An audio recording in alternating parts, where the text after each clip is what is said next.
आज के दौर में सबसे बड़ा चैलेंज क्या है? नॉलेज की कमी नहीं, बल्कि ओवरलोड इंफॉर्मेशन।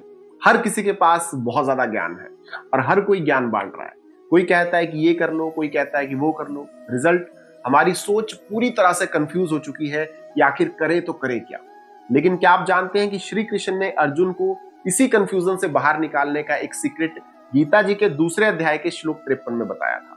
तो चलिए शुरू करते हैं गीता जी के दूसरे अध्याय के श्लोक 53। श्रुति विप्रति पन्ना ते यदा स्थासेति निश्चला स्माधा वचला बुद्धिस्था योगम वापस्यसि। अर्थात भगवान श्री कृष्ण कहते हैं कि जब तुम्हारी सोच लोगों की तरह तरह की बातों को सुनने के बाद भी भटकना बंद कर दे और ऊपर वाले के ध्यान में स्थिर हो जाए, तब तुम योग यानी कि जीवन के परम सत्य को प्राप्त कर लो।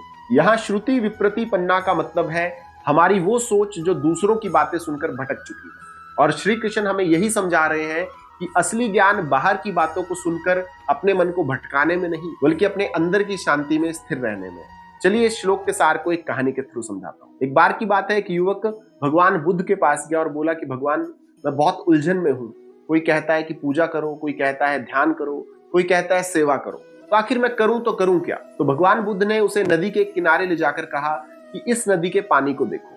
उसने पानी में देखा तो पानी बह रहा था और उसमें लहरें थी। बुद्ध ने कहा कि जब तक हवा चलती रहेगी, नदी का पानी हिलता रहेगा और तुम्हें इसमें अपना प्रतिबिंब यानी कि तुम्हें इसमें अपनी सूरत जो है वो साफ से नहीं दिखाई देगी।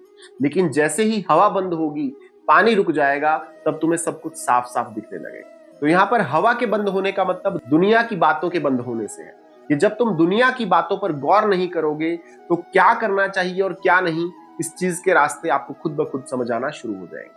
लेकिन अगर तुम दुनिया की ही बातें सुनते रहोगे तो हमेशा अपनी लाइफ में कंफ्यूज रहोगे कि करूं तो करूं क्या। और इस श्लोक का यही सार है कि जब आप दुनिया के शोर को अनसुना करके अपने गोल पर अपना पूरा फोकस लगा देते हैं तो आप सफल खुद ब खुद हो जाते हैं। तो अगली बार जब भी कोई आपको अपनी बातों के थ्रू कंफ्यूज करे तो बस एक गहरी सांस लें और अपनी सोच को केवल अपने गोल के ऊपर टिकाए रखें और अपने मन को किसी की बातों से भी विचलित ना होने दें। लेकिन अब सवाल आता है कि जब एक इंसान की सोच वाकई में ठहराव में आ जाती है तो वो किसी भी सिचुएशन में रिएक्ट कैसे करता है? और अर्जुन ने भी भगवान कृष्ण से यही सवाल पूछा।